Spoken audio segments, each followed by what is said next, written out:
आप ये भी कहना चाहते हैं कि हम जाति आधारित राजनीति नहीं करते, उसके बाद आप ये भी मानते हैं कि आपका विधायक ये फर्स्ट टाइम ऑफेंडर नहीं है, ये पहले भी बार बार इस तरीके के बयान दे चुका है, आप खुद निंदा भी करते हैं उसकी, लेकिन उस पर कोई कार्रवाई भी नहीं होती, वो खुलेआम बैठ के वहां पर जातीय बयान भी देता है।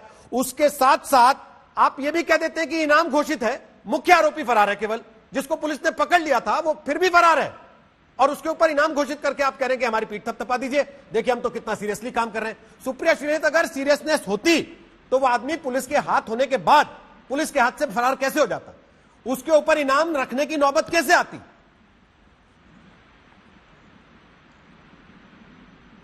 भाई ये तो सिर्फ उत्तर प्रदेश में ही हो सकता है। और सुधांशु त्रिवेदी जी, आप ये जो पेट्रनाइजिंग एटीट्यूड बोलते हैं ना कि दूसरे को पता है कि नहीं पता है, मेरा भी जन्म और पालन और भरण पोषण सब उत्तर प्रदेश में ही हुआ है, और मैंने भी राजनीति को बड़े करीब से उत्तर प्रदेश में देखा, तो मुझे बार बार ये ना आप बोला करिए हर शो पे कि मुझे पता है कि नहीं पता है, मुझे भी पता है।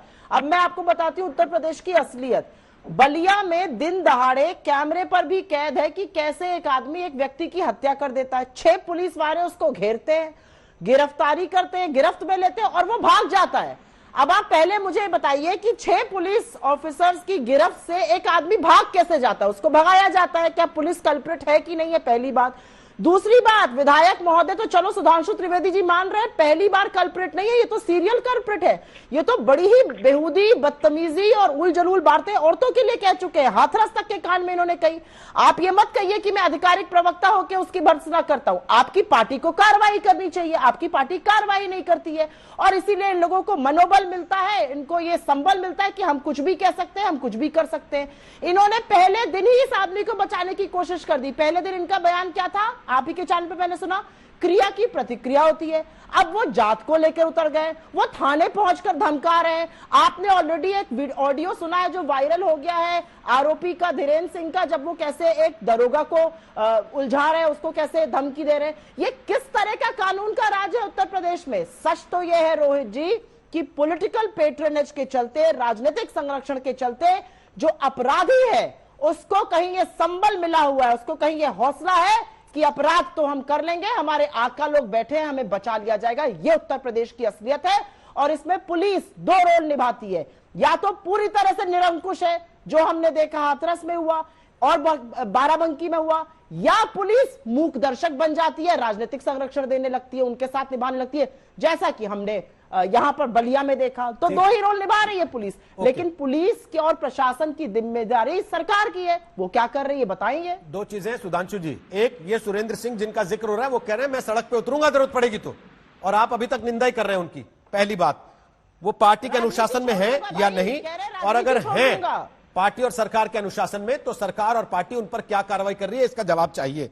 दूसरी बात, कल आपके सहयोगी उत्तर प्रदेश की कैबिनेट के मंत्री सिद्धार्थनाथ सिंह यहां बैठे थे, उन्होंने इशारों में कह दिया कि ये पुलिस वाले जो भर्ती हुए हैं ये तो पिछली सरकारों में भर्ती हुए हैं। तो क्या मैं ये मान लूं कि यूपी की पुलिस भी यूपी की सरकार के कहने से बाहर है?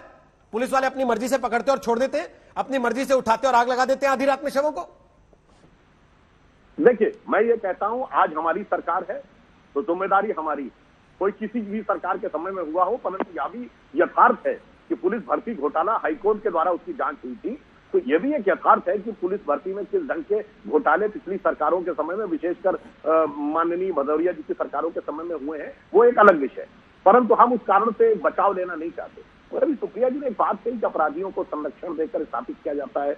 आपको पता है सुप्रिया जी की इस देश के इतिहास में पहली बार किसी अपराधी को संरक्षण देकर कब राजनीति में स्थापित किया गया, और वो उत्तर प्रदेश की घटना थी और आप ही की महान पार्टी थी। तब जब 1978 में प्लेन हाईजैक करने वाले पांडे बंधुओं को विधानसभा और लोकसभा का टिकट देकर 20 साल तक कांग्रेस से विधायक बना के रखा, क्योंकि उन्होंने प्लेन हाईजैक किस बात के लिए किया था कि इंदिरा गांधी को छोड़ दो, और भदौरिया जी की पार्टी ने पूनम देवी पे केसेस विड्रॉ किए।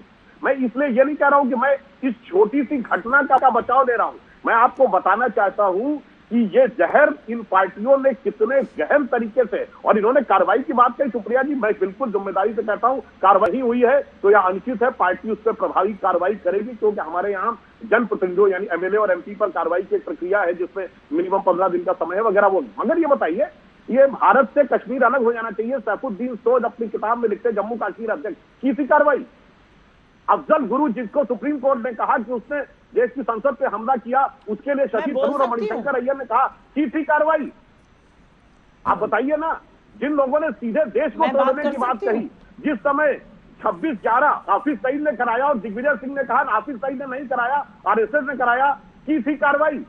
आपकी पार्टी का इंटेलिजेंस ब्यूरो का चीफ आपकी सरकार में कह रहा था कि इशरत जहां आतंकवादी है और आपके नेता कह रहे थे इशरत बिहार की बेटी है, की थी कार्रवाई?